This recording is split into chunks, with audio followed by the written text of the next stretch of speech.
देर रात तक वैभव दिव्य नगरी में ठंडी हवा चलती रही। वैभव दिव्य नगरी एक बार फिर बर्फ से ढक गई। रूकी रैंकिंग कंपटीशन के पिछले कुछ दिनों में 2 बार बर्फबारी हुई थी। वैभव दिव्य नगरी जैसे शहर में ढेरों पड़ते थी। एक बार ये पंक्तियां स्थापित हो जाने पर पूरे शहर को साल भर बसंत की गर्मी का एक्सपीरियंस होता था। हालांकि ये ऊर्जा की एक बड़ी बर्बादी थी और ऐसा करने का कोई कारण नहीं था। वैभव दिव्य नगरी की पंक्तियों में एकत्रित युवाओं को योद्धाओं को साधना के लिए दिया जाता था। आदर्श सड़कों पर चल रहा था।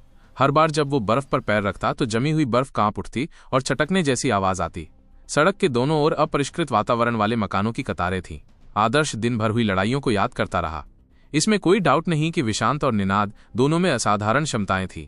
सबसे इंपॉर्टेंट बात यह थी कि दोनों की अपनी अपनी स्पेशलिटीज और खूबियां थीं। विशांत को कानून की समझ प्राप्त हो गई थी, जबकि निनाद को उसका मजबूत शरीर। दोनों अपने अपने एस्पेक्ट्स में इतने मजबूत थे कि दूसरों को इतना हेल्पलेस महसूस कराते थे कि वे कॉन्फिडेंस खो बैठते थे। बेशक आदर्श में कॉन्फिडेंस की कमी नहीं थी। विशांत और निनाद भले ही पावरफुल हों, लेकिन आदर्श में अभी भी वैभव पवित्र तकनीक थी। लेकिन इशू ये था, वैभव पवित्र तकनीक को आदर्श की ताकत नहीं माना जा सकता। वैभव पवित्र तकनीक बहुत शक्तिशाली थी और जो योद्धा वैभव पवित्र तकनीक में स्किल्ड थे वे औसत साधना टेक्निक वाले योद्धाओं को आसानी से हरा सकते थे। वे अपने से कुछ लेवल ऊपर के योद्धाओं से भी युद्ध कर सकते थे और फिर भी ये खाना पीना जितना आसान होता। लेकिन वैभव पवित्र तकनीक को विशेषता नहीं माना जा सकता। वैभव पवित्र तकनीक अपनी पूर्ण शक्ति से दूसरों का दमन कर सकती है, लेकिन अगर उनका सामना किसी ऐसे व्यक्ति से हो जो वैभव पवित्र तकनीक की साधना करता हो या जिसका वैभव पवित्र तकनीक का लेवल उनसे ऊंचा हो, जैसे कि अर्जुन, तो वे वैभव पवित्र तकनीक से मिलने वाले सभी लाभ खो देंगे। तब जो मायने रखता था वो था उनके अन्य एस्पेक्ट्स के बीच कंपटीशन। अन्य एस्पेक्ट्स में ताकत, कानून, स्पीड या युद्ध अनुभव के संदर्भ में कंपटीशन शामिल था। उसका कंपिटिटिव एडवांटेज क्या था? उसके पास ऐसा क्या था जिससे वो अर्जुन को हरा सका? वो संभवतः उसी लेवल पर भी हार जाएगा। आदर्श को सडनली एहसास हुआ कि उसकी युद्ध शक्ति बहुत वीक हो गई है। वैभव पवित्र तकनीक और सूक्ष्मता की बड़ी सफलता के अलावा उसके पास कोई और कॉम्पिटिटिव एडवांटेज नहीं था। आदर्श की महत्वाकांक्षाएं बहुत बड़ी थीं। अगर कोई सामान्य योद्धा कम समय में ही पौराणिक वैभव पवित्र तकनीक में महारत हासिल कर लेता तो वो इतना उत्साहित हो जाता कि खुद को खो देता। लेकिन आदर्श को लगता था कि ये अभी भी नाकाफी है। उसे अपने हर पहलू को मजबूत करने की जरूरत थी। वो एक वेल राउंडेड पर्सन बनना चाहता था जिसमें कोई वीकनेस न हो। जैसे कृपाण टेक्निक। आदर्श की कृपाण टेक्निक हमेशा से वीक रही थी। दरअसल उसके पास कृपाण टेक्निक थी ही नहीं। स्वर्ग की 9 रहस्यमय तलवारें टेक्निक से ली गई कृपाण चालें किसी एक्सपर्ट के सामने कुछ भी नहीं थी। ये सोचकर आदर्श एक नई दिशा की ओर चल पड़ा। 15 मिनट सड़क पर चलने के बाद वो एक महल के सामने रुक गया। उसने ऊपर देखा और महल के प्रवेश द्वार के ऊपर लटकी हुई 3 मीटर चौड़ी पट्टिका देखी और उस पट्टिका पर 3 बड़े शब्द लिखे थे, तलवार के निशान वाला महल। ये 3 शब्द बहुत ही तीखे और इंप्रेसिव ढंग से लिखे गए थे। एक नजर में ही पता चल जाता था कि ये किसी उस्ताद ने लिखे हैं। आदर्श ने बहुत पहले ही तलवार के निशान वाले महल के बारे में सुन रखा था। वो हमेशा वहां जाना चाहता था। वैभव दिव्य नगरी के साधकों के लिए अपने हथियारों के साथ अपनी एडेप्टेबिलिटी बढ़ाने के लिए यह सबसे अच्छी जगह थी। वन्य क्षेत्र दिव्य हॉल की तरह 2 घंटे के लिए कृपाण के निशान वाले महल में प्रवेश करने के लिए 1000 ड्रैगन स्केल रूनों की लागत आती है। वर्तमान आदर्श के लिए 1000 ड्रैगन स्केल रूनों कुछ भी नहीं थे। भुगतान करने के बाद आदर्श महल में प्रवेश कर गया। एक अप्रत्याशित मुलाकात। महल बड़ा नहीं था। उसमें बड़े बड़े आयताकार पत्थर थे। ये बड़े बड़े पत्थर अपरिवर्तनीय प्राचीन चट्टानें थीं और दिव्य वन में उत्पन्न हुई थीं। इन चट्टानों पर जो कुछ भी उकेरा गया था उसे मिटाया नहीं जा सकता था, भले ही उन्हें लाखों वर्षों तक प्रकृति के तत्वों के संपर्क में रखा जाए। अपरिवर्तनीय प्राचीन चट्टानों के चारों ओर की दीवारों पर तरह तरह के जख्म के निशान थे।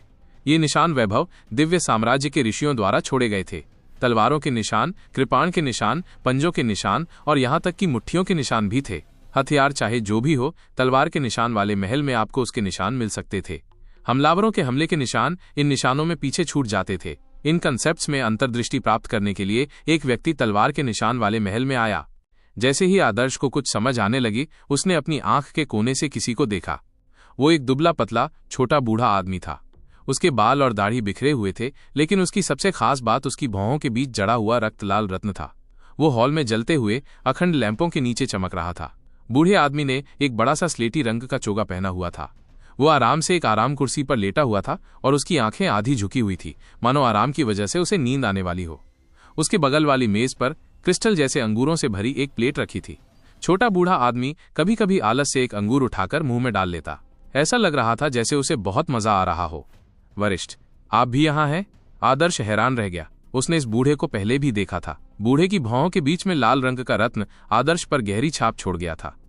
जब आदर्श आदिम प्रजाति की ऊर्जा को अवशोषित करने के लिए वन्य क्षेत्र दिव्य हॉल में गया था तो दिव्य हॉल से बाहर आते ही उसकी मुलाकात इस बूढ़े व्यक्ति से हुई थी। उसने बिना किसी चेतावनी के आदर्श पर हमला किया था और एक ही वार में उसे हरा दिया था। उसने आदर्श को फटकार भी लगाई थी और उसे बताया था कि उसकी कृपाण कला कितनी खराब है।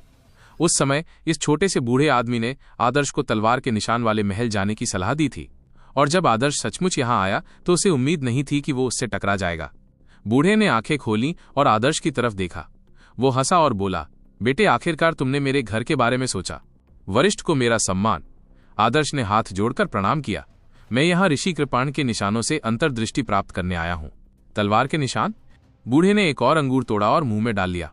उसने सिर हिलाया और कहा, तलवार के निशानों से समझ हासिल करते हुए, क्या तुम्हें पता है कि तलवार के निशान वाले महल में सबसे गहरे कृपाण के निशान कहाँ हैं? बूढ़े व्यक्ति द्वारा पूछे जाने पर आदर्श ने अपना सिर हिलाया। मैं नहीं जानता। बूढ़ा आदमी हंसा, मानो उसने आदर्श के जवाब का अंदाजा लगा लिया हो। उसने कहा, चलो मैं तुम्हें एक अच्छी जगह ले चलता हूं। मैं तुम्हें गारंटी देता हूं कि यह तुम्हारे लिए बेहद बेनिफिशियल होगा। बूढ़े आदमी की बातें सुनकर आदर्श बहुत खुश हुआ। किसी के द्वारा उसे संकेत दिए जाने से उसकी हैप्पीनेस और बढ़ गई। धन्यवाद सीनियर। हे, ये कोई बड़ी बात नहीं है। बूढ़े आदमी ने अपना हाथ हिलाया, फिर अचानक उसे कुछ याद आया। ठीक है, एक मुश्किल डील। बूढ़े आदमी ने आदर्श के सामने अपना दाहिना हाथ बढ़ाया और उसके अंगूठे और तर्जनी को चुटकी में दबाया। उसने एक उदास मुस्कान दी। क्या तुम पर्याप्त ड्रैगन स्केल रूनो लाए हो? मैं तुम्हें जिस जगह ले जा रहा हूं वहां अतिरिक्त फीस लगेगा। आदर्श कुछ देर हेजिटेटेड हुआ, फिर स्माइल दिया। मैं पर्याप्त मात्रा में लाया हूं। और ज्यादा ड्रैगन स्केल रूनो चार्ज करना, यह तो कुछ भी नहीं था। आदर्श के पास 1 लाख से ज्यादा ड्रैगन स्केल रून थे। वैभव दिव्य नगरी में ऐसी बहुत कम जगहें थीं जहां वो एंटर न कर सकता था। आदर्श को सिर्फ सर्वोत्तम खेती के सोर्सेज की परवाह थी। उसने प्राइस की जरा भी परवाह नहीं की। ये तो बढ़िया है। बूढ़े व्यक्ति ने राहत की सांस लेते हुए कहा, जिस जगह मैं तुम्हें ले जा रहा हूं वहां तुम्हें 10,000 अतिरिक्त ड्रैगन स्केल रूनों की जरूरत होगी और साथ ही तुम्हें एक गौरव अंक भी देना होगा। तुम्हारे पास अभी भी एक गौरव अंक तो बचा ही होगा, है ना? आदिम जड़ी बूटी सौंपकर तुम्हें ढेर सारे इनाम मिले होंगे। बूढ़े आदमी ने स्माइल करते हुए आदर्श से पूछा। आदर्श ने यह सुना तो वो स्टन रह गया। 10,000 ड्रैगन स्केल रून और एक अतिरिक्त गौरव अंक। वो गलत नहीं सुन सकता था। यद्यपि उन्होंने प्राइस पर कोई ध्यान नहीं दिया तथा केवल सर्वोत्तम वस्तु ही चाहते थे, फिर भी ये चार्ज अनफेयर था। ये तो डकैती थी। उस बूढ़े आदमी को उसकी मनहूस मुस्कान के साथ देखकर आदर्श को ठंड लग गई। ये बूढ़ा फ्रॉड लग रहा था। क्या ये उसे धोखा दे रहा था? वरिष्ठ, क्या आपने कोई गलती की? आदर्श ने स्मार्टली पूछा। इस जूनियर को वैभव पवित्र तकनीक खरीदने के लिए केवल 2 गौरव अंकों की आवश्यकता थी। बूढ़े ने खड़खड़ाते हुए अपना सिर हिलाया। मैं भला गलती कैसे कर सकता हूं? ये प्राइस इसलिए है क्योंकि तुम जैसे बच्चे मुझे जानते हो और ये हमारी दोस्ती की वजह से है। अगर कोई और होता तो शायद इतनी कीमत देकर अंदर भी ना आता। वो जगह कोई साधारण जगह नहीं है। वहां जाने के बाद तुम्हें जरूर बहुत प्रॉफिट होगा। जहां तक वैभव पवित्र तकनीक को 2 गौरव अंकों से खरीदने की बात है तो वो तो सिर्फ पहले 3 खंडों के लिए था। चौथे और 5वें खंड को मिलाकर 5 गौरव अंकों की जरूरत होगी। आखिरी कुछ खंडों की कीमतें तो आश्चर्यजनक रूप से तेजी से बढ़ जाती हैं। क्या तुम्हें लगता है कि पूरी वैभव पवित्र तकनीक सस्ती है? तो फिर क्या तुम अंदर जा रहे हो? तुम उस जगह में जाकर पूरा दिन वहां रह सकते हो। अगर तुम नहीं गए तो पछताओगे। छोटे बूढ़े आदमी ने आदर्श को लुभाना शुरू कर दिया। आदर्श इन डिलेमा था। ये बूढ़ा आदमी एक पुराने ठग जैसा लग रहा था, लेकिन वैभव दिव्य नगरी के प्रशासक के रूप में भले ही उसमें कोई नैतिक निष्ठा न हो, फिर भी वो किसी नौसिखिए को धोखा नहीं देगा, है ना? क्या ये वास्तव में कीमत के लायक था? 10,000 ड्रैगन स्केल रून ज्यादा नहीं थे, लेकिन एक गौरव अंक था। ये एक प्रेशियस संसाधन था जिसे वैभव दिव्य शहर में शीर्ष क्रम के एक्सपर्ट विशेष रूप से संजोते थे। एंट्री के लिए गौरव अंक का भुगतान करने की आवश्यकता का अर्थ था कि वैभव दिव्य शहर के 99% साधकों के पास यहां अपने 6 वर्षों में एक बार भी एंटर करने का कोई मौका नहीं था।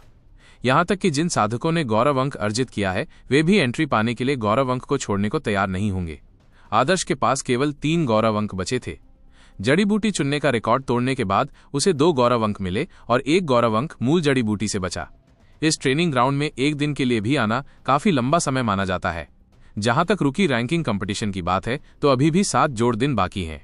अगले 2 दिनों में कोई भी मुझे चैलेंज नहीं देगा।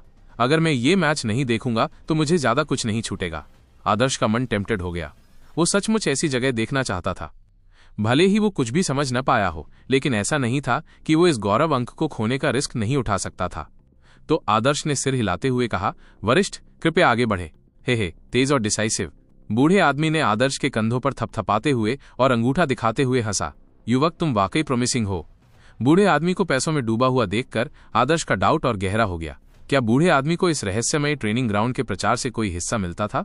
वैभव दिव्य शहर में ऐसे इमोरल नियम होने का कोई कारण नहीं था, है ना? बूढ़ा आदमी जाने ही वाला था कि उसने सोचा। प्लेट से अंगूरों का गुच्छा उठाकर अपनी जेब में रख लिया। खाने के लिए अंगूर तोड़ते हुए उसने आदर्श से कहा, मेरे इस बूढ़े के पीछे चलो, मैं तुम्हें गारंटी देता हूं कि तुम्हें इसका पछतावा नहीं होगा। आदर्श उस बूढ़े आदमी के पीछे पीछे गया। सीढ़ियों से मुड़ते हुए वो एक डार्क गली में दाखिल हुआ। ये रास्ता अंडरग्राउंड पैसेज की ओर जाता था। रास्ते के दोनों ओर चिरस्थायी दीप जल रहे थे, लेकिन इन दीपों की रोशनी गर्म नहीं थी। इसके विपरीत रास्ते की गहराई में कोल्ड विंड के झोंके लगातार बह रहे थे। बूढ़ा आदमी धीरे धीरे नहीं चल रहा था, लेकिन रास्ता बहुत लंबा था। लगभग 30 मिनट चलने के बाद वे लगभग 4 किलोमीटर की दूरी तय कर चुके थे। अंततः बूढ़ा आदमी रुका और बोला, हम यहाँ हैं। यहाँ हवा और भी ज्यादा ठंडी थी। ठंडी हवा के झोंके से चिरस्थायी दीप टिमटिमा रहे थे, कभी बुझ रहे थे, कभी चमक रहे थे। बूढ़े आदमी ने धीरे धीरे अपना शरीर घुमाया। गलियारे के अंत में 2 बड़े कांसे के दरवाजे थे। दोनों दरवाजों की सतह पर एक अज्ञात आदिम विशालकाय प्राणी की नक्काशी थी। विशालकाय नक्काशी में एक ऐसा अकल्पनीय अमूर्त भाव छिपा था जिसे देखकर कोई भी डिस्टर्ब हो जाता था। ये यही है, बूढ़े आदमी ने अपनी आस्तीनें चढ़ाते हुए कहा। उसने पूरी ताकत से बाएं कांसे के दरवाजे को धक्का दिया। झा झा झा यंत्रों के सक्रिय होने की आवाज के साथ कांस्य द्वार धीरे धीरे खुल गया। दरवाजा बहुत भारी और मोटा था। जैसे ही धातु का शाफ्ट घूमता, वजन में सडनली बदलाव के कारण पूरा रास्ता हिलने लगता। किसी अज्ञात कारण से आदर्श को लगा कि बूढ़ा आदमी दरवाजे को नहीं बल्कि एक मोटे कब्र के पत्थर को धक्का दे रहा था। बूढ़े आदमी ने दरवाजा धक्का देकर खोला, फिर एक हाथ से दरवाजा पकड़े हुए बोला, कितना भारी है? आखिरकार मैंने इसे खोल ही दिया, अब तुम अंदर जा सकते हो। बूढ़े आदमी ने अंदर की ओर इशारा किया। आदर्श झिझका और जैसे ही वो एक कदम बढ़ाने वाला था, उसे सडनली एक ठंडी हवा का झोंका अपनी ओर आता हुआ महसूस हुआ, जिससे बेचैनी के मारे उसके रोंगटे खड़े हो गए। Killing intent. आदर्श घबरा गया। ऐसा लग रहा था जैसे इस दरवाजे के पीछे कोई भयानक अस्तित्व है। इस बूढ़े आदमी ने किस तरह का दरवाजा खोला? बच्चे, तुम यहाँ क्यों खड़े हो? तुम्हारी करेज नहीं है अंदर आने की? बूढ़े ने केयरलेसली पूछा। आदर्श आश्चर्यचकित हुआ। वरिष्ठ, ये कौन सी जगह है? ये कौन सी जगह है? बूढ़ा आदमी शरारत से हंसा। ये एक एंशिएंट मकबरा है। कब्र? आदर्श हक्का बक्का रह गया। कब्र? क्या ये वैभव दिव्य साम्राज्य के किसी पूर्वज का विश्राम स्थल हो सकता है? आपके पास बहुत सारे सवाल हैं। बूढ़े ने अधीरता से हाथ हिलाया, लेकिन फिर कुछ सोच विचार के बाद उसने कहा, दरअसल आपको ये बताने में कोई हर्ज नहीं है। क्या आप जानते हैं कि वैभव दिव्य नगरी यहाँ क्यों बनाई गई थी? बूढ़े व्यक्ति ने आदर्श के प्रश्न का उत्तर एक और प्रश्न से दिया। आदर्श सोचने लगा। उसका मूल विश्वास था कि इस स्थान पर वैभव दिव्य नगरी के निर्माण के पीछे दिव्य वन में एक ऐसा स्थान चुनना था जहां स्वर्ग पृथ्वी युवान में आध्यात्मिक स्पंदन सघन हो, जिससे वैभव दिव्य साम्राज्य के कुलीन लोग यहां कल्टीवेशन कर सकें। लेकिन अब बूढ़े आदमी की बातों से ऐसा लग रहा था कि मामला ऐसा नहीं था। आदर्श ने अपना सिर हिलाया। मुझे नहीं पता। बूढ़े व्यक्ति ने पहले से खुले कांसे के दरवाजे को थपथपाया और कहा, इस एंशिएंट मकबरे की वजह से ही यहाँ वैभव दिव्य नगरी बसाया गया है। इस मकबरे का मालिक वैभव दिव्य साम्राज्य का कोई पूर्वज नहीं बल्कि कोई और है। दरअसल ये एंशिएंट मकबरा वैभव दिव्य साम्राज्य की स्थापना से कम कुछ लाख साल पहले से मौजूद था। बूढ़े आदमी के जवाब से आदर्श स्टंड रह गया। ये एंशिएंट मकबरा वैभव दिव्य साम्राज्य से भी कई साल पुराना है। बूढ़े ने आगे कहा, कब्र का मालिक कौन है इसकी पुष्टि करने का कोई तरीका नहीं है। जब वैभव दिव्य नगरी के प्रथम नगर स्वामी को ये एंशिएंट कब्र मिली, तब तक इसे खोला जा चुका था। अंत्येष्टि सामग्री, विरासत और शव बहुत पहले ही गायब हो चुके थे, लेकिन एंशिएंट मकबरे का व्यू क्षेत्र अभी भी मौजूद था। एंशिएंट मकबरे में कई एंशिएंट व्यू क्षेत्र शिलालेख थे। वैभव दिव्य नगरी के संस्थापक नगर स्वामी ने वैभव दिव्य नगरी के विशाल व्यू क्षेत्र के निर्माण के लिए एंशिएंट मकबरे के व्यू क्षेत्र को आधार के रूप में इस्तेमाल किया था। इतने सालों से वैभव दिव्य नगरी स्वर्ग पृथ्वी युवान इकट्ठा करता रहा है। इसका एक हिस्सा एंशिएंट मकबरे के व्यू क्षेत्र को पोषित करने के लिए इस्तेमाल किया जाता है। अगर ये व्यू क्षेत्र स्थिर हो जाए तो वैभव दिव्य नगरी इनविंसिबल हो जाएगा। बूढ़े आदमी की बातें सुनकर आदर्श को आखिरकार समझ आ गया। लाखों सालों से दिव्य जंगल में रहने के कारण वैभव दिव्य नगरी पर जानवरों के झुंड के अटैक जरूर होंगे। अगर कोई आम जानवर समूह वैभव दिव्य नगरी पर अटैक करता तो वो मौत को दावत दे रहा होता, लेकिन अगर बड़ी संख्या में आदिम प्रजातियां अटैक करती तो वैभव दिव्य नगरी पर भारी दबाव पड़ता। एंशिएंट मकबरे के व्यू क्षेत्र की मौजूदगी ने वैभव दिव्य नगरी को मजबूती से खड़ा रहने में मदद की। अंदर जाओ बच्चे, तुम सचमुच भाग्यशाली हो। बूढ़े आदमी ने आदर्श को कब्र की ओर धकेला। आदर्श को एक अजीब सा फीलिंग हुआ। बूढ़े के अनुसार ये एंशिएंट मकबरा वैभव दिव्य नगरी का एक इंपॉर्टेंट स्थान था, फिर भी बूढ़ा उसे यहां ला सका। ऐसा लग रहा था कि इस बूढ़े की हैसियत कोई साधारण नहीं थी। वरिष्ठ, चूंकि कब्र को दूसरों ने साफ कर दिया है तो इस जूनियर को अंदर क्या करना है। आदर्श की बात पूरी होने से पहले ही बूढ़े ने उसे कब्र में धकेल दिया। बच्चे, एंशिएंट कब्र में 2 कक्ष हैं। बायां कक्ष कृपाणों से संबंधित है। अंतर्दृष्टि प्राप्त करने में अच्छा करो, ये एक शानदार अपॉर्चुनिटी है। वैभव दिव्य नगरी में बहुत सारे खजाने हैं। ये सब इस बात पर डिपेंड करता है कि तुम में इसे प्राप्त करने की क्षमता है या नहीं। बूढ़े आदमी ने अपनी बात पूरी करने के बाद कांसे के दरवाजे को दबाया और झा झा झा की आवाज के साथ उसने कब्र का दरवाजा बंद कर दिया। आदर्श अब पूरी तरह से बंद स्थान में था। दरवाजा बंद होते देख आदर्श का दिल धड़क उठा। क्या इस बूढ़े को डर नहीं था कि कहीं मशीन खराब न हो जाए? दरवाजे का वजन इतना भयानक था कि आदर्श उसे धक्का देकर खोल ही नहीं सकता था। मकबरा कक्ष अब बाहरी दुनिया से पूरी तरह से अलग हो गया था। आदर्श ने कब्र के कक्ष का नाप लिया। कब्र का कक्ष बड़ा नहीं था, लगभग 10 मीटर चौड़ा था। चारों दीवारों पर चिरस्थायी लैंप लगे थे जिससे वो स्पष्ट रूप से देख सकता था। कमरे के बीचों बीच एक ताबूत रखा था। ताबूत पहले ही खुल चुका था और ढक्कन भी गायब हो चुका था। जाहिर था कि ताबूत खाली था। आदर्श ने अंदर देखा और थोड़ा हाँफने लगा। ताबूत उतना खाली नहीं था जितना आदर्श ने सोचा था। बीच में एक मोटी धातु की प्लेट थी जिसके बीच में एक लंबा गड्ढा था। ये गड्ढा लगभग 5 फुट लंबा था। ऐसा लग रहा था मानो उसमें पहले से ही कुछ गड़ा हुआ हो। जब आदर्श ने इसका एनालिसिस किया तो वो शॉक्ड रह गया। ये कृपाण के आकार जैसा लग रहा था। मूलतः एक कृपाण को गड्ढे के अंदर रखा गया था। हो सकता है कि इस ताबूत का इस्तेमाल किसी व्यक्ति को दफनाने के लिए नहीं बल्कि एक कृपाण को दफनाने के लिए किया गया हो। लेकिन अब कृपाण गायब हो चुका था तथा पीछे एक कृपाण संग्रह रह गया था। दया, आदर्श ने आह भरी। अगर कृपाण पीछे छूट गई तो जाहिर है कि वो कोई बहुत बड़ा खजाना होगा। अगर मुमकिन हो तो वो देखना चाहता था कि कृपाण कितनी जबरदस्त है। मुझे सच में नहीं पता कि मकबरे का मालिक कैसा इंसान है। जब संस्थापक नगर स्वामी ने वैभव दिव्य नगरी का निर्माण किया था तो उसे दिव्य नगरी को मजबूत बनाने के लिए मकबरे के व्यू क्षेत्र का इस्तेमाल करना पड़ा था। इसका मतलब था कि वैभव दिव्य नगरी का संस्थापक नगर स्वामी ऐसा व्यू क्षेत्र नहीं बना सकता था। इस परिकल्पना के अनुसार तो मकबरे का स्वामी वैभव दिव्य नगरी के प्रथम नगर स्वामी से भी अधिक योग्य था। आदर्श के मन में इस निष्कर्ष पर पहुंचने पर मिश्रित इमोशन थी। इस दुनिया में अनगिनत यूनिक एक्सपर्ट हैं। ब्रह्मांड की कोई सीमा नहीं है। बूढ़ा मुझे यहाँ किस लिए लाया है? ये ताबूत खाली है। आदर्श ने अपनी भौहें सिकोड़ते हुए सडनली कुछ देखा। चिरस्थायी दीपक की रोशनी में उसे कमरे की दीवारों पर कुछ निशान दिखाई दिए। हर निशान बेहद तीखा था। ऐसा लग रहा था जैसे हर निशान किसी कृपाण से बना हो। ये एक कृपाण का निशान था। वहां 4 कृपाण के निशान थे और प्रत्येक कृपाण के निशान के नीचे दीवार पर शब्द लिखे हुए थे। ये शब्द देखकर आदर्श क्षण भर के लिए बहुत खुश हुआ।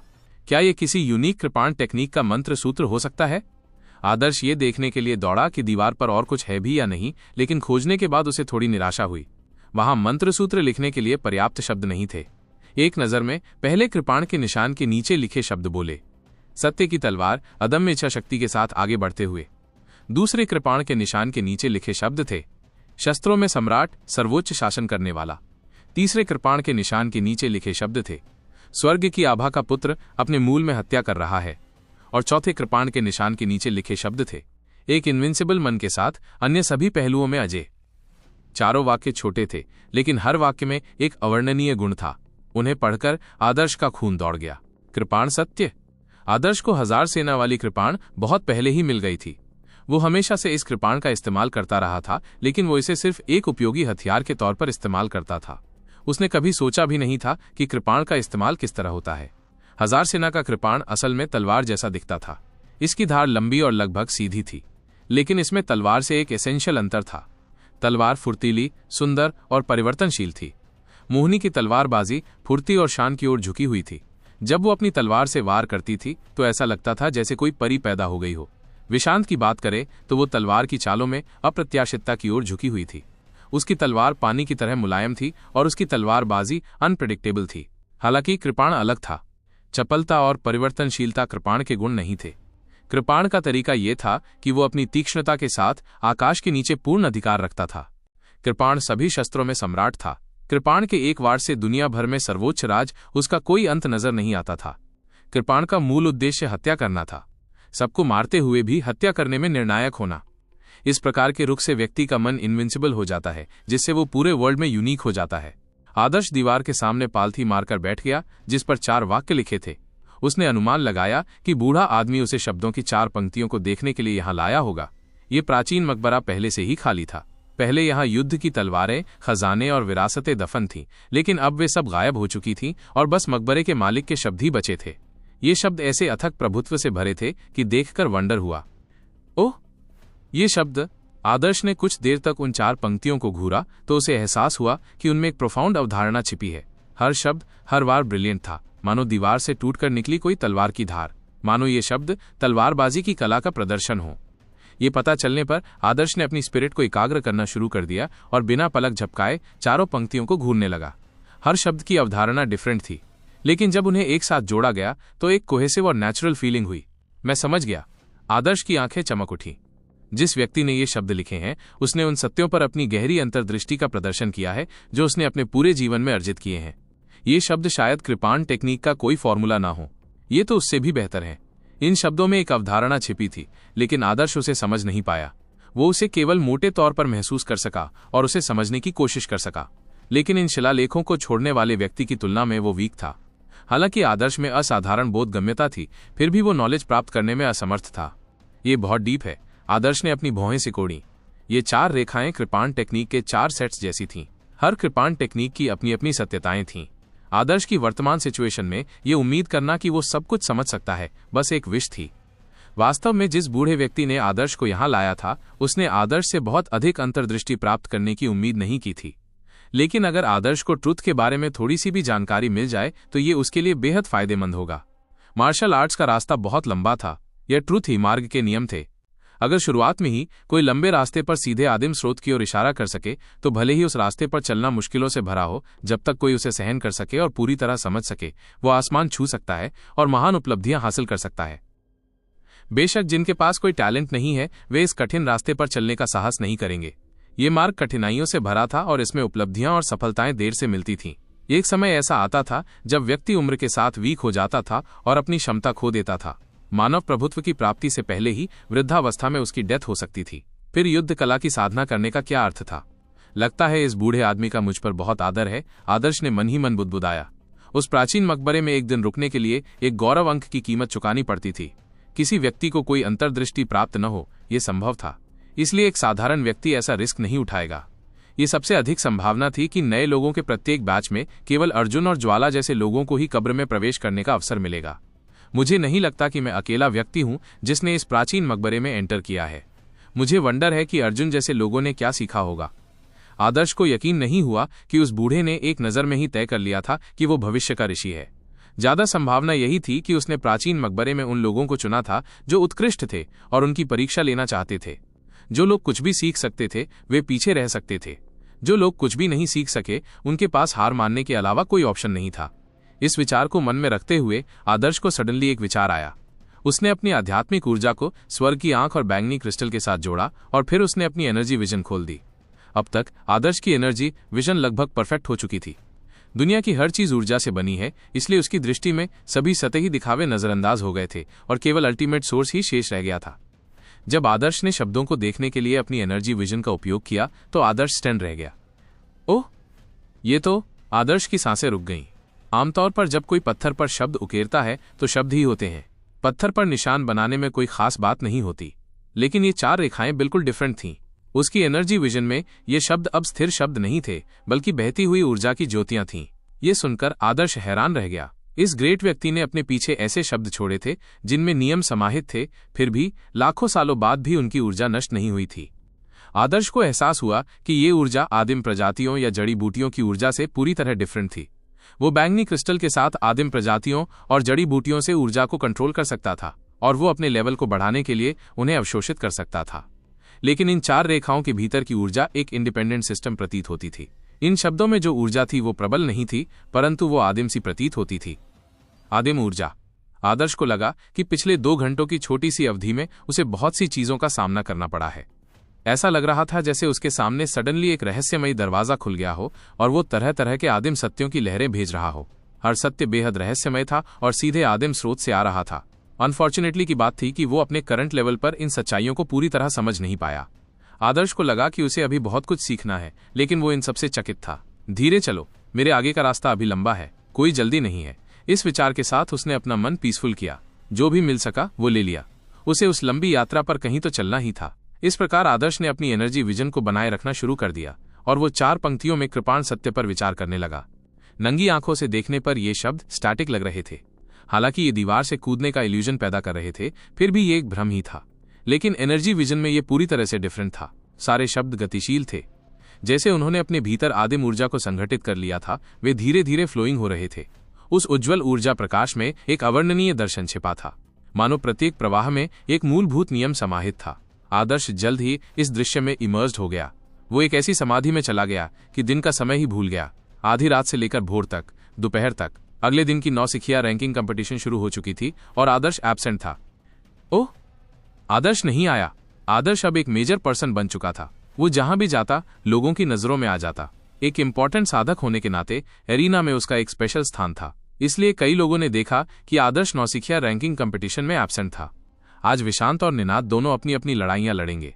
वे पहले से ही शीर्ष 3000 में पहुंचने की योजना बना रहे हैं। फिर भी आदर्श उनकी लड़ाइयां देखना नहीं चाहता। विशांत और निनाद शीर्ष 3000 में स्थान पाने वाले एक्सपीरियंस कल्टीवेटर्स को चैलेंज दे रहे थे। इसलिए आज की नौसिखिया कंपटीशन का माहौल और भी ज्यादा रोमांचक था। वैभव दिव्य नगरी के कई चौथे और 5वें वर्ष के साधक इसे देखने आए थे। वो मैदान जो आमतौर पर अपने बड़े क्षेत्र के कारण खाली रहता था, अब खचाखच भरा हुआ था, जिससे वहां भीड़ का एहसास हो रहा था। आदर्श शायद विशांत और निनाद से मुकाबला करने की योजना नहीं बना रहा होगा। ये दोनों राक्षस हैं, लेकिन भले ही आदर्श उनसे लड़ने की योजना न बना रहा हो, फिर भी उसे आकर देखना चाहिए। कई लोग सिचुएशन को समझ नहीं पा रहे थे। विशांत और निनाद को शीर्ष 3000 में शामिल साधकों को चैलेंज देते देखने से ज्यादा इंपॉर्टेंट क्या था। यह भी कहा जा सकता है कि कुछ ही दिनों में ये विशांत और निनाद के बीच लड़ाई बन जाएगी। जब ऐसा होता था तो पूरा वैभव दिव्य शहर भी इसे देखने के लिए उमड़ पड़ता था। ये प्रभावशाली था कि 2 नए खिलाड़ियों के बीच मुकाबला इस लेवल तक पहुंच गया। लड़ाई जल्द ही शुरू होने वाली है। किसी नए खिलाड़ी का 3 महीने में पृथ्वी रैंकिंग के शीर्ष 3000 में एंटर करना और उनमें से 2 का होना, ये शायद कुछ ऐसा है जो पिछले कुछ दशकों में वैभव दिव्य शहर में नहीं देखा गया है। लोग बहुत एक्साइटेड थे। वे सभी आज की कंपटीशन का बेसब्री से वेटिंग कर रहे थे। इस समय केंद्रीय दिव्य मीनार की 90वीं मंजिल के ऊपर एक विशाल कमरे में 2 वृद्ध व्यक्ति कुर्सियों पर बैठे थे।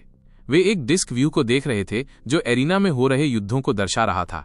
2 बूढ़े लोगों में से एक एल्डर शमशेर था और दूसरा वो पतला बूढ़ा व्यक्ति अचल था जो आदर्श को प्राचीन कब्र में लाया था। तुम आदर्श को कृपाण कब्र पर ले गए? एल्डर शमशेर ने सडनली पूछा।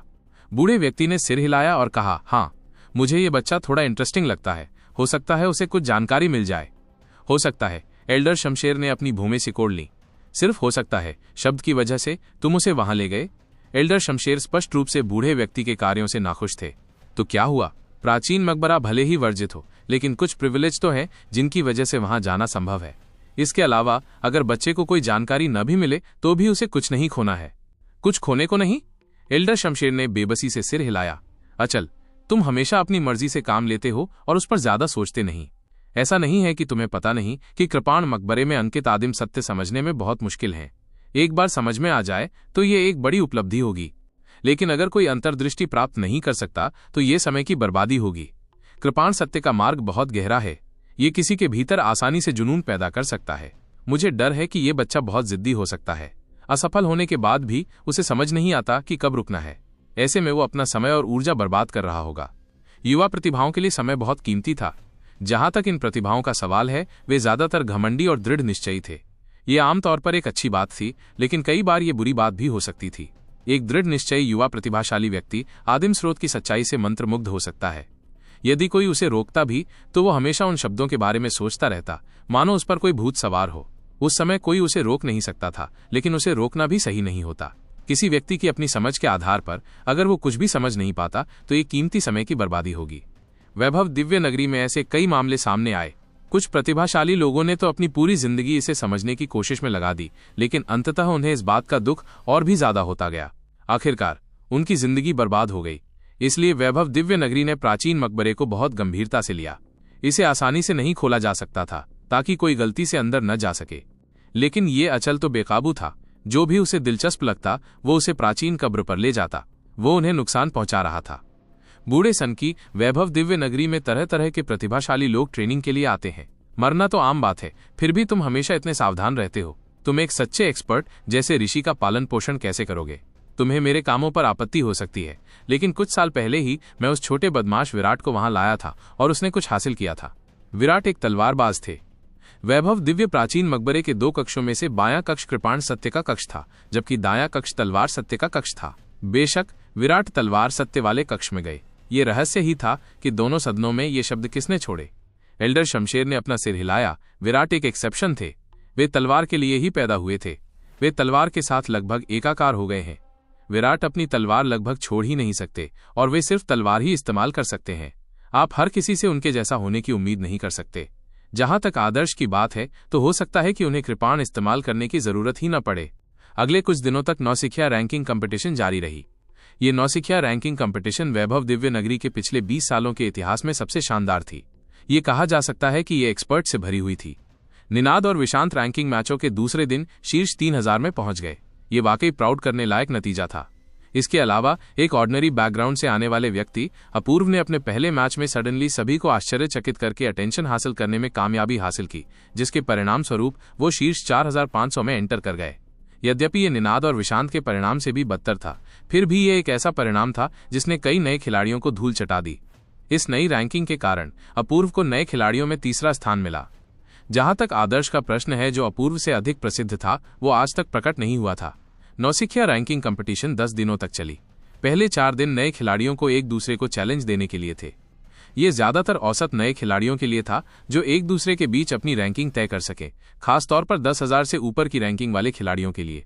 5वें दिन से निनाद और विशांत जैसे एलीट पृथ्वी रैंकिंग में ऊपर चढ़ने लगे। कंपटीशन के नियमों के अनुसार एक व्यक्ति एक दिन में अधिकतम 12 मुकाबलों में भाग ले सकता था, लेकिन ये 12 लड़ाइयां केवल एक दिन में मिलने वाली चुनौतियों की लिमिट को दर्शाती थीं। यदि कोई दूसरों को चैलेंज देना चाहता है तो वो दिन में केवल 2 चुनौतियां ही दे सकता है। आमतौर पर जब नए साधक पृथ्वी रैंकिंग में ऊपर चढ़ते थे तो आम चलन यही होता था कि वे धीरे धीरे ऊपर चढ़ते जाते थे, धीरे धीरे रैंकिंग में ऊपर चढ़ते जाते थे। आखिरकार ये पहली बार था जब नए साधक पृथ्वी रैंकिंग में ऊपर चढ़ रहे थे। उन्हें धीरे धीरे संघर्ष करना पड़ा और अपनी ताकत की तुलना एक्सपीरियंस साधकों की ताकत से करनी पड़ी, क्योंकि वे धीरे धीरे ऊपर चढ़ रहे थे। आमतौर पर शीर्ष 6000 में एंटर करने का टारगेट रखने वाले नौसिखिए शीर्ष 8000 से शुरुआत करते थे। ऐसा करने से वे एक्सपीरियंस साधकों की युद्ध शैलियों के हैबिचुअल हो जाते थे और साथ ही एक्सपीरियंस भी प्राप्त करते थे। 6 दिनों में कोई भी व्यक्ति दूसरों को 12 बार चैलेंज दे सकता था। ये उनकी समग्र रैंकिंग तय करने के लिए पर्याप्त था। जहां तक नौसिखिया रैंकिंग के फाइनल परिणाम की बात है, इसकी कैलकुलेशन इसी पद्धति से की गई थी। प्रत्येक नए खिलाड़ी को उसके युद्ध इतिहास में प्राप्त पृथ्वी रैंकिंग के अनुसार रैंक दी जाएगी। जिसकी रैंकिंग जितनी ऊंची होगी, उसे नए खिलाड़ियों में उतनी ही ऊंची रैंक दी जाएगी। यदि नए खिलाड़ी आपस में लड़ेंगे तो विजेता को आगे रैंक दी जाएगी। नियम कॉम्प्लेक्स लग रहे थे, लेकिन रियलिटी में वे बहुत सरल थे। यदि निनाद को पृथ्वी रैंकिंग में 2900वां स्थान दिया गया और विशांत को 2800वां स्थान दिया गया, भले ही विशांत को फाइनल दिन किसी और से हारना पड़े, तब भी विशांत को नए खिलाड़ियों में प्रथम स्थान दिया जाएगा। लेकिन अगर निनाद को लगता कि वो विशांत से ज्यादा पावरफुल है तो वो फाइनल दिन विशांत को चैलेंज दे सकता है। अगर वो जीत जाता है तो पहला स्थान निनाद को मिलेगा। ये नियम बेहद निष्पक्ष थे। ये नए खिलाड़ियों की रैंकिंग को भी निष्पक्ष तरीके से दर्शाते थे। अगर नए खिलाड़ी बारी बारी से अपने रैंकिंग मैच लड़े तो 2000 लोगों को रैंक करने में काफी समय लगेगा। लेकिन वैभव दिव्य नगरी के रैंकिंग रूल्स के अनुसार एक व्यक्ति को केवल 10 से थोड़े ज्यादा मैचों में ही हिस्सा लेना होता था। ये नौसिखिया रैंकिंग का 9वां दिन था। अंत से पहले केवल 2 दिन शेष थे। इस बिंदु पर मूल रूप से नए खिलाड़ियों की रैंकिंग तय हो गई थी। 3 नए खिलाड़ी पृथ्वी रैंकिंग के शीर्ष 5000 में शामिल हुए। 100 से ज्यादा खिलाड़ी शीर्ष 8000 में शामिल हुए। जहां तक आदर्श की बात है, वो एब्सेंट था। उसकी रैंकिंग अभी भी 10,003 पर थी। कई लोग समझ नहीं पा रहे थे कि वो वहां क्यों नहीं था। आदर्श क्या कर रहा था? आदर्श को क्या हो गया है? हमने उसे कई दिनों से नहीं देखा है। क्या उसे निनाद और विशांत ने परेशान कर दिया है? निनाद और विशांत राक्षस थे। आदर्श ने जब उनका मैच देखा तो वो दूसरे दिन से ही एब्सेंट था। इसलिए कई लोगों ने यह अनुमान लगाया, वो इतना वीक कैसे हो सकता है। और हाँ, आदर्श को निनाद या विशांत से मुकाबला करने की कोई जरूरत नहीं है। वो आसानी से पृथ्वी रैंकिंग के शीर्ष 5000 में एंटर कर सकता है और अपूर्व के साथ तीसरे स्थान के लिए कंपटीशन कर सकता है। अगर वो तीसरा स्थान हासिल कर लेता है तो उसे मिलने वाले नए पुरस्कारों से भी कई लोग ईर्ष्या करेंगे। लोगों की जुबान लड़खड़ा गई। अब आखिरी से दूसरा दिन था, फिर भी आदर्श ने किसी भी चुनौती वाली लड़ाई में हिस्सा नहीं लिया था। उसके पास सिर्फ 4 चुनौती के मौके बचे थे। कोई नहीं जानता था कि वो क्या सोच रहा है, लेकिन इस समय बहुत से लोग आदर्श से चिंतित नहीं थे। सबका ध्यान निनाद और विशांत पर था। सब सोच रहे थे कि अगर आखिरी दिन निनाद और विशांत में मुकाबला हो जाए तो कोई आश्चर्य नहीं होगा। ये लड़ाई तय करेगी कि इस बैच के नए खिलाड़ियों में से कौन प्रथम है। इस युद्ध के बारे में सोचकर ही कई लोग एक्साइटेड हो गए। इस समय केंद्रीय दिव्य टावर में एल्डर शमशेर और पतला बूढ़ा आदमी अचल, जो आदर्श को आदिम स्रोत कृपाण सत्य पर अंतर्दृष्टि प्राप्त करने के लिए कृपाण कब्र में ले गया था, शतरंज खेल रहे थे। दोनों पुराने दोस्त थे। उस लेवल के लोगों के लिए एक विश्वास पात्र पाना आसान नहीं था। उनकी लंबी उम्र के कारण उनके कई दोस्त और रिश्तेदार उनके लंबे जीवन काल में ही धीरे धीरे बुढ़ापे की वजह से मर गए थे। उनके साथ चलने वाले लोग बहुत कम और दूर दूर तक थे। अचल, वो बच्चा आदर्श कैसा है? एल्डर शमशेर ने अपना शतरंज का मोहरा रखते हुए सहजता से पूछा। पिछले कुछ दिनों से वो चुपके से उस नए खिलाड़ी की कंपटीशन पर ध्यान दे रहे थे। ओह, वो अभी तक बाहर नहीं आया है, दुबले पतले बूढ़े आदमी ने बिना ज्यादा सोचे जवाब दिया। एल्डर शमशेर ने भौहें चढ़ाईं। वो अभी तक बाहर नहीं आया है? वो वहां कितने दिनों से है? बैंगनी रक्त क्षेत्र के युवा योद्धा का इतने लंबे समय तक कृपाण मकबरे में रहना, क्या वो कुछ खोजने की योजना बना रहा है? वो पिछले 4-5 दिनों से वहां है। दुबला पतला बूढ़ा अपनी शतरंज की गोटी से खेलता हुआ हंसा। मैं पिछले कुछ दिनों से उस पर ध्यान दे रहा हूं। वो कृपाण सत्यों वाले शब्दों के सामने चुपचाप बैठा है। उसे उस हालत में देखकर मैंने उसे आवाज नहीं दी। इसी बीच मैंने उस बच्चे को बताया कि उसे कृपाण मकबरे में प्रतिदिन एक गौरव अंक देना होगा। अब जबकि वो इतने लंबे समय से वहां है, मुझे अभी भी उससे बाकी गौरव अंक नहीं मिले हैं। उसकी किस्मत अच्छी है। एल्डर शमशेर स्पीचलेस रह गए। सोचने की बात है कि तुम अभी भी मजाक करने के मूड में हो। ये आदर्श इतनी देर से कृपाण वाली कब्र में बैठा है। बहुत मुमकिन है कि वो अंतर्दृष्टि प्राप्त करने की कोशिश में लॉस्ट हिज वे गया हो। उस समय विराट भी तलवार वाली कब्र में इतनी देर तक नहीं रुका था। कृपाण सत्य के शब्द बहुत गहरे थे। बैंगनी रक्त क्षेत्र के किसी योद्धा के लिए उन्हें समझने की कोशिश करना, और अगर वो उन्हें गलत समझ भी ले तो इसमें कोई आश्चर्य की बात नहीं होगी। यदि कोई इस गलत रास्ते पर बहुत आगे बढ़ गया तो इससे उसके फ्यूचर के विकास पर एडवर्स इफेक्ट पड़ेगा। अचल, जल्दी से बच्चे को बाहर निकालो। अगर वो भटक गया है तो उसे सुधारो, उसे आगे भटकने मत दो। एल्डर शमशेर हमेशा युवा पीढ़ी के बारे में चिंतित रहते थे। वैभव दिव्य नगरी के कई बुजुर्ग उस युवा पीढ़ी से अनजान थे जो दिव्य नगरी में ट्रेनिंग लेने आती थी। आखिरकार विराट जैसी प्रतिभा के ऋषि बनने की पॉसिबिलिटी केवल 1% ही थी। इन बुजुर्गों को अपनी लंबी जिंदगी में प्रतिभाशाली लोगों को देखने की आदत हो गई थी। धीरे धीरे उन्होंने उन पर ज्यादा ध्यान देना बंद कर दिया। सिर्फ वही लोग उनका अटेंशन आकर्षित करते थे जो ऋषि बन जाते थे। हाय, तुम सच में बहुत लंबी बातें कर रहे हो, लेकिन नए खिलाड़ियों की रैंकिंग कंपटीशन अब खत्म होने वाली है। इस बच्चे को सचमुच बाहर आना चाहिए, नहीं तो वो चूक जाएगा। ये विचार मन में रखते हुए दुबले पतले बूढ़े व्यक्ति ने शतरंज का मोहरा छोड़ दिया और कृपाण कब्र की ओर चल पड़ा। दा। इस समय आदर्श कृपाण कब्र में पूरी तरह से समाधि जैसी अवस्था में डूबा हुआ था। आदर्श की ऊर्जा दृष्टि में ऊर्जा प्रकाश किरणों की एक के बाद एक रेखाएं घूम रही थीं। ये बहती हुई प्रकाश किरणें मानो तलवार की चलती हुई किरणें हों। आदर्श की दृष्टि में ये शब्द शब्दों की तरह नहीं लग रहे थे, वे एक कृपाण के वार की तरह लग रहे थे। प्रत्येक कृपाण चाल का प्रक्षेप पथ आदर्श की पुतलियों पर गहराई से अंकित था। अपनी आत्मा में आदर्श ने लगातार इसका प्रदर्शन किया और इसका अनुकरण किया। शब्दों के प्रहारों को कृपाण की तरह प्रयोग करने से शब्दों के भीतर का ऊर्जा प्रवाह आदर्श के मेरिडियनों के भीतर के ऊर्जा प्रवाह के साथ हल्के से संयोजित हो गया। हर शब्द के स्ट्रोक की एक ऊर्जा दिशा होती है, और ये मेरी मेरिडियंस में ऊर्जा प्रवाह की दिशा में ही है। ये वाकई मैजिकल है, आदर्श ने मन ही मन कहा। इन शब्दों को उकेरने वाला व्यक्ति मेरिडियंस के भीतर ऊर्जा को कंट्रोल करने वाले सूत्रों को भी शब्दों के भीतर अंकित कर सकता था। यह तरीका बिल्कुल अनश्वल था। इस व्यक्ति ने स्पष्ट रूप से ऊर्जा और नियमों पर अपना कंट्रोल सिद्ध कर लिया था। इसमें कोई आश्चर्य की बात नहीं थी कि वैभव दिव्य नगरी के प्रथम नगर स्वामी ने इस व्यक्ति की समाधि को वैभव दिव्य नगरी की नींव के लिए एक व्यूह रचना क्षेत्र के रूप में इस्तेमाल किया। जब आदर्श ये विचार कर रहा था, उसने सडनली झा झा झा तंत्र की ध्वनि सुनी। उसने सिर घुमाया और देखा कि बड़ा सा कांसे का दरवाजा खुला है।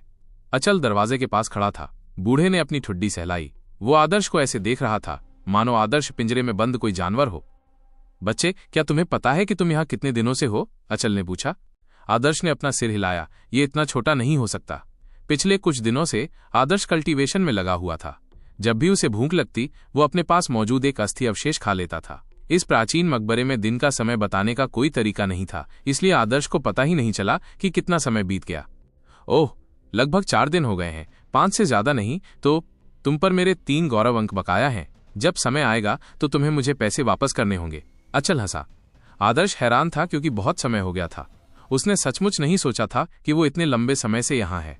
लेकिन पिछले कुछ दिनों में आदर्श ने बहुत कुछ हासिल कर लिया था। भले ही उसे 3 गौरव अंक देने पड़े, लेकिन ये उसके लायक था। जहां तक नौसिखिया रैंकिंग कंपटीशन की बात है तो वो इतने लंबे समय से एब्सेंट था। अब केवल 2 दिन ही बचे थे, जिसका मतलब था कि उसे जल्दी वापस लौटना होगा। आदर्श को नौसिखिया रैंकिंग कंपटीशन के लिए पुरस्कार की गहरी लालसा थी।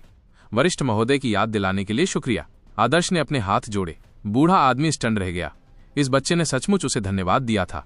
क्या वो उन गौरव अंकों से मुकरने वाला था? बच्चे, मैं तुम्हें बता दूं, प्राचीन मकबरे के तलवार जैसे सत्य वचन सीधे आदिम स्रोत तक ले जाते हैं। अगर तुम्हें थोड़ी भी अंतर्दृष्टि मिल गई तो वो तुम्हें आसमान छूने में मदद करेगी। मार्शल आर्ट्स के मार्ग पर तुम्हारे पहले कदम दूसरों के सामने होंगे। तुम्हें ज्यादा चक्कर नहीं लगाने पड़ेंगे और तुम्हारा फ्यूचर उज्जवल होगा। लेकिन अगर आपका लेवल बहुत कम है तो कोई भी अंतर्दृष्टि प्राप्त करना आसान नहीं होगा। इतने वर्षों में इस बूढ़े व्यक्ति ने कई युवा प्रतिभाओं को कृपाण और तलवार की कब्रों में कृपाण या तलवार का सार सीखने के लिए लाया है। लेकिन केवल विराट ही तलवार की नियति की थोड़ी सी समझ हासिल कर पाया। विराट एक जन्मजात तलवारबाज है। तलवार चलाने की उसकी समझ बहुत तेज है। बच्चे, तुम्हें तय करना होगा कि तुम अपनी क्षमताओं में कहां खड़े हो। जो चीजें तुम समझ सकते हो उन्हें समझने की पूरी कोशिश करो। अगर तुम्हें कुछ समझ नहीं आ रहा है तो उसे जबरदस्ती मत करो। तुम्हारे आगे का रास्ता अभी लंबा है। भविष्य में जब तुम ऊंचे लेवल पर पहुंचोगे तो दोबारा आने पर उसे पढ़ना बहुत आसान हो जाएगा। बूढ़े आदमी के लिए ऐसे अच्छे इरादे से ऐसे शब्द कहना दुर्लभ था। आदर्श ने यह सुनने के बाद बस इतना कहा, वरिष्ठ के मार्गदर्शन के लिए धन्यवाद। ये बच्चा। अचल ने उसकी ठुड्डी पर हाथ फेरा। उसे लगा कि आदर्श की आंखों में कॉन्फिडेंस की झलक थी। वो सत्य वचनों से विचलित नहीं हुआ, बल्कि उससे उसे कॉन्फिडेंस प्राप्त हुआ।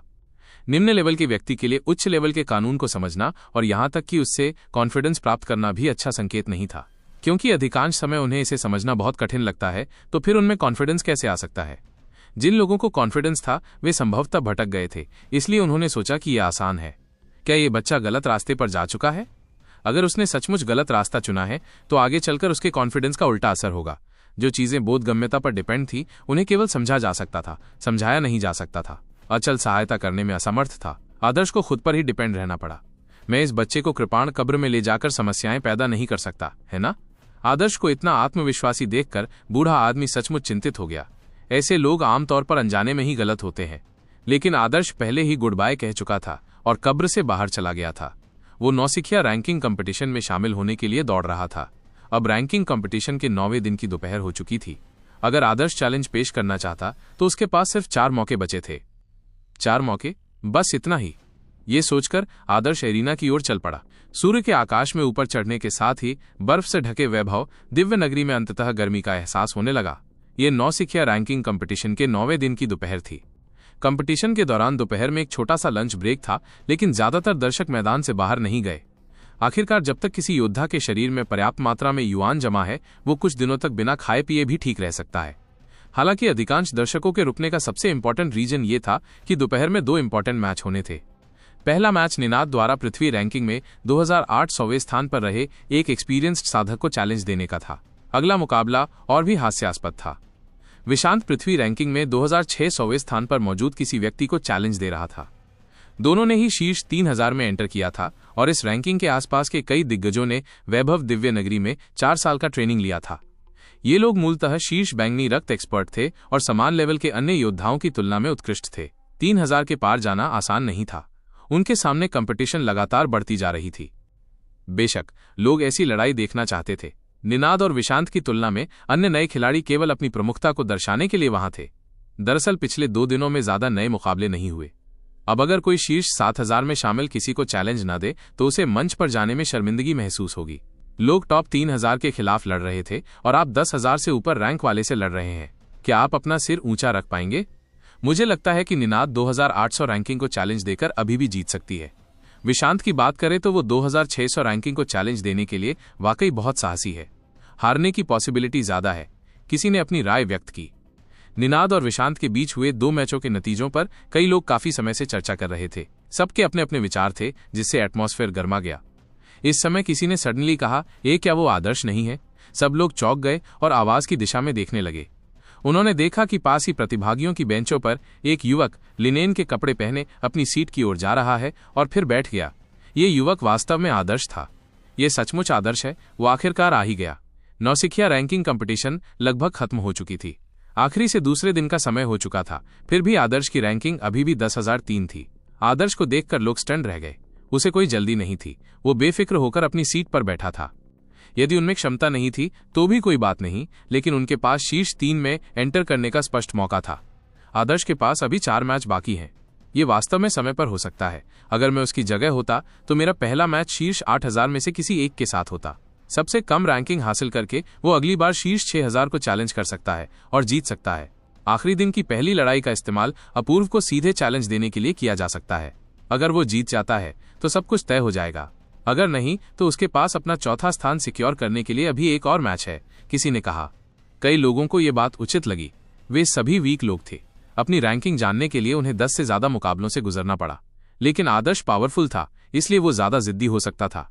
वो अपूर्व को अपनी स्ट्रैटेजी के स्केल के तौर पर इस्तेमाल कर सकता था। वो 3 मैचों में अपनी रैंकिंग पक्की कर सकता था। तभी लोगों ने देखा कि आदर्श ने अपनी स्पेशल अंगूठी से 1000 सेना वाला कृपाण निकाला। उसने उसे म्यान से निकाला और चमकदार ब्लेड को चमकाने लगा। ये देखकर लोग स्टन रह गए। ये डेफिनेटली एक एक्स्ट्रा ऑर्डिनरी रूप से शांत सीन था। आदर्श ने धीरे धीरे अपनी कृपाण को चमकाया। दरअसल सिर्फ नश्वर प्राणियों के ब्लेडों को ही उसकी धार बनाए रखने के लिए तिरपाल से चमकाना पड़ता है, लेकिन 1000 सेना कृपाण जैसी खजाने वाली कृपाण को चमकाने की जरूरत नहीं थी। लेकिन आदर्श ने फिर भी उसे ध्यान से थोड़ा थोड़ा करके चमकाया। ये कोई बेकार काम नहीं था। आदर्श दरअसल कृपाण कब्र से मिले ज्ञान की पुष्टि कर रहा था, क्योंकि वो अपने मन के विचारों को ऑर्गेनाइज कर रहा था। कृपाण को चमकाने के जरिए वो कृपाण के साथ ज्यादा संगति महसूस कर सकता था। साथ ही वो अपने दिमाग को खाली कर सकता था और अपनी समझ को बेहतर बना सकता था। आदर्श 1 घंटे तक चुपचाप अपनी कृपाण चमकाता रहा। दोपहर की कंपटीशन शुरू होने वाली थी। आदर्श खड़ा हुआ और एक फॉर्म उठाया। उसे भरने के बाद उसने अपना सिर ऊपर उठाया। रेफरी! आदर्श चिल्लाया। तुरंत ही आसपास के लोगों की निगाहें आदर्श पर टिक गईं। वे जानते थे कि आदर्श ने संभवतः अपना अपोनेंट चुन लिया है। नौसिखिया रैंकिंग कंपटीशन के शुरुआती कुछ दिनों में आदर्श इतना लोकप्रिय था कि कई लोगों ने उसे चैलेंज दिया। इसलिए चैलेंज टोकन बांटकर उसके मैचों की व्यवस्था पहले से ही करनी पड़ी, ताकि ये सुनिश्चित हो सके कि हर कोई एक दिन में 12 से ज्यादा मैच न लड़े। लेकिन नौसिखिया रैंकिंग कंपटीशन के आखिरी दिनों में इस व्यवस्था की जरूरत नहीं पड़ी। जो लड़ना चाहते थे उनमें से ज्यादातर लड़ चुके थे। इस तरह मुकाबलों का समय इंडिपेंडेंटली चुना जाता था। किसी अपोनेंट से उसी समय लड़ने का फैसला करना कोई प्रॉब्लम नहीं थी। जैसे ही अपोनेंट मंच पर आ जाता, युद्ध तुरंत शुरू हो जाता। किसी ने पूछा, अंदाजा लगाओ कि आदर्श अपने पहले मैच में किसे चैलेंज देगा। पहला व्यक्ति एक एक्सपीरियंस्ड साधक होना चाहिए जिसकी रैंकिंग शीर्ष 7000800 में हो। यह ज्यादा सेफ ऑप्शन होगा। हे, मुझे लगता है ये नामुमकिन है। आदर्श ने विहान को ईंट से मारने की हिम्मत की। इससे पता चलता है कि वो कितना कॉन्फिडेंट है। उसके अपोनेंट की रैंकिंग 7000800 के बीच है। ऐसा तो हो ही नहीं सकता। वो टॉप 5000 को सीधे चैलेंज दे सकता है। हो सकता है वो अपूर्व को भी चैलेंज दे। अपूर्व को चैलेंज? इसे पत्थर की लकीर बना देना? ये नामुमकिन है। आदर्श पिछले कुछ दिनों से गायब है। जाहिर है उसके सामने आने के बाद उसकी पहली लड़ाई किसी ऐसे व्यक्ति से होनी चाहिए जिसे हराने का उसे पूरा कॉन्फिडेंस हो। अपना पहला मैच जीतकर वो अपना मनोबल बढ़ा सकता है। इतने लंबे समय तक पीछे रहने के बाद अगर वो अपना पहला मैच हार गया तो ये बेहद शर्मनाक होगा। कई लोगों का मानना था कि किसी ऐसे व्यक्ति से लड़ना सबसे उपयुक्त होगा जो पहले मैच में उनकी जीत की गारंटी दे। लेकिन पिछला वक्ता जिद पर अड़ा रहा। उसने कहा, रुको और देखो। आदर्श द्वारा विहान को ईंट से गिराने के गौरवशाली इतिहास के बारे में सोचो। आदर्श के लिए अपने पहले ही मैच में अपूर्व को चैलेंज देना असंभव नहीं है। रेफरी ने आदर्श की ओर देखा और पूछा, क्या आप किसी को चैलेंज देना चाहते हैं? हाँ, आदर्श ने कहा और चैलेंज फॉर्म उसे सौंप दिया जो उसने अभी अभी भरा था। रेफरी ने इसे लिया और एक व्यापक नजर से उसने एक अजीब नजर से पूछा, क्या आप निश्चित हैं? आदर्श ने सिर हिलाया और अपनी सीट पर वापस आ गया। रेफरी ने और कुछ नहीं कहा। यह प्रतिभागियों की आजादी थी कि वे जिसे चाहे चैलेंज दें। वो इसमें दखल नहीं दे सकता था। रेफरी ने लड़ाइयों का क्रम तय करना शुरू कर दिया। कई लोग उत्सुक थे कि आदर्श का पहला ओपोनेंट कौन होगा। बहुत जल्द रेफरी ने जवाब दे दिया, क्योंकि दोपहर में पहली लड़ाई आदर्श की थी। इतने दिनों तक नौसिखिया रैंकिंग कंपटीशन से एब्सेंट रहने के बाद आदर्श वापस आते ही सबसे पहले मंच पर पहुंच गया। ऐसा लग रहा था कि रेफरी भी आदर्श का प्रदर्शन देखना चाहता था। लोगों का उत्साह बढ़ गया। निनाद और विशांत के मुकाबले के अलावा वे आदर्श के दोबारा आने के बाद होने वाले पहले मुकाबले का भी वेटिंग कर रहे थे। लेकिन जब रेफरी ने आदर्श के अपोनेंट की अनाउंसमेंट की तो हर कोई हैरान रह गया। डिवाइन वाइल्डनेस स्टेज 10,003 आदर्श, चैलेंजिंग 2980 निनाद को चैलेंज। लोग हैरान थे। उनका पहला मैच न तो रैंकिंग पक्की करने के लिए था, न ही अपूर्व को चैलेंज देने के लिए, बल्कि दूसरे स्थान पर रहने वाले नए खिलाड़ी निनाद को चैलेंज देने के लिए था। अपूर्व को चैलेंज देना तो पहले ही बहुत ज्यादा हो गया था, लेकिन उसने तो असल में निनाद को चैलेंज दी थी। वो क्या सोच रहा था? लोग समय पर रिएक्ट नहीं कर पाए। अपूर्व, जो नए खिलाड़ियों में तीसरे नंबर पर थे, भौहें चढ़ाकर बोले, इस नए खिलाड़ी की रैंकिंग कंपटीशन में उसने हमेशा आदर्श को अपना सबसे बड़ा अपोनेंट माना था। जब आदर्श सामने आया तो वो आदर्श के साथ ब्लडी बैटल लड़ने के लिए मानसिक रूप से तैयार था। पिछले कुछ दिनों में उसने अपनी लड़ाइयों में काफी युद्ध एक्सपीरियंस अर्जित कर लिया था। उसे पूरा कॉन्फिडेंस था कि वो आदर्श को हरा सकता था, लेकिन उसे उम्मीद नहीं थी कि आदर्श उसे नजरअंदाज कर देगा। आदर्श सीधे उसे नजरअंदाज करके निनाद को चैलेंज देने चला गया था। इससे अपूर्व को बहुत गुस्सा आया। उसकी उपेक्षा की गई थी। ये आदर्श सचमुच मेरी अवहेलना करने की हिम्मत करता है? क्या उसे लगता है कि मैं उसका विरोधी बनने के लायक नहीं हूं? अपूर्व ने अपनी मुट्ठियां भींच लीं। आदर्श बहुत ही तिरस्कारपूर्ण था। आदर्श के साथ कंपटीशन करने के लिए सभी तैयारियां कर ली थीं, फिर भी आदर्श ने उसे पूरी तरह से अपनी नजरों में नहीं लिया। उसमें जरूर हिम्मत है। मैं तब तक वेट करूंगा जब तक तुम निनाद से हार नहीं जाते। फिर मैं तुमसे लड़ूंगा और तुम्हें दिखाऊंगा कि मेरी अवहेलना का क्या नतीजा होता है। यह सोचकर अपूर्व ने आदर्श को मजबूत लड़ाकू भावना से देखा। दा मुझे चैलेंज दे रहे हो? निनाद भी हैरान था। उसने आदर्श की तरफ देखा और तुरंत मुस्कुराया। इंटरेस्टिंग। ये सच है कि जवान इंपेशेंट होते हैं। मुझे लगा था कि तुम अपूर्व को हराने के बाद ही मुझसे मुकाबला करोगे। निनाद खड़ा हो गया। उसे हमेशा से आदर्श में बहुत दिलचस्पी थी, लेकिन उन्होंने कभी उम्मीद नहीं की थी कि आदर्श में अपने पहले मैच में उन्हें चैलेंज देने की हिम्मत होगी। चूंकि तुम इतने कॉन्फिडेंट हो, इसलिए मैं तुम्हारा मुकाबला करने के लिए सफेद धातु के कवच का इस्तेमाल करूंगा। मैं तुम्हें पर्याप्त सम्मान दे रहा हूं। ये कहते हुए निनाद ने अपनी अंगूठी से एक बड़ा दस्ताना निकाला और उसे अपने दाहिने हाथ में पहन लिया। पंजे से ठंडी चमक के साथ 3 स्टील के पंजे निकले। उसी समय निनाद के बाएं हाथ में एक बड़ी ढाल लगी हुई थी। इसके बाद एक विचार के साथ निनाद की छाती और पीठ पर 2 गोलाकार धातु के टुकड़े चमकने लगे। सफेद धातु का एक युद्ध कवच प्रकट हुआ जिसने निनाद के शरीर को ढक लिया। कुछ ही सेकंड में निनाद अपने सफेद धातु के कवच से ढक गया और वो पूरी तरह से सशस्त्र हो गया। एक चीख के साथ निनाद मंच पर जंप कर गया। उसने हजारों पाउंड वजन का सफेद धातु का कवच पहना हुआ था। उसने मंच से 30 मीटर से भी ज्यादा दूरी से छलांग लगाई थी और वो किसी झपट्टा मारते हुए बाघ जैसा लग रहा था। बूम! निनाद ने जमीन पर हाथ रखते हुए अपनी दोनों टांगें उकड़ू करके जमीन पर टिका दी। वो मंच पर गिरे उल्कापिंड जैसा था। जोरदार धमाके से पूरा अखाड़ा हिल गया। लोग चिल्ला उठे। निनाद के पैरों के नीचे मोटी बैंगनी टंगस्टन टाइलें स्पष्ट रूप से धंस गई थीं। ये स्पष्ट था कि निनाद की छलांग कितनी मजबूत थी। निनाद के हमलों को नजरअंदाज करते हुए बस ये छलांग एक व्यक्ति को टुकड़ों में तोड़ने के लिए पर्याप्त थी। भयानक। वो मूलतः एक ह्यूमनॉइड आदिम उजाड़ जानवर है, किसी ने आह भरी। निनाद का रुख देखकर कोई भी अपनी 30% इच्छा शक्ति खो देगा। कोई भी सामान्य व्यक्ति उससे लड़ने की हिम्मत नहीं करेगा। यहां तक कि नए खिलाड़ियों में सबसे आगे अपूर्व में भी निनाद को चैलेंज देने की हिम्मत नहीं थी। ऐसा इसलिए था क्योंकि अपूर्व जानता था कि उनके बीच का अंतर बहुत बड़ा है। वो निनाद का मुकाबला बिल्कुल नहीं कर सकता था। निनाद खड़ा हो गया। 1.9 मीटर लंबे और हट्टे कट्टे शरीर पर भारी कवच के आवरण के बाद उसकी सारी मांसपेशियां उभर आईं और उनमें कीड़े जैसी नसों उभर आईं। ऐसा लग रहा था मानो वो फट जाएगा।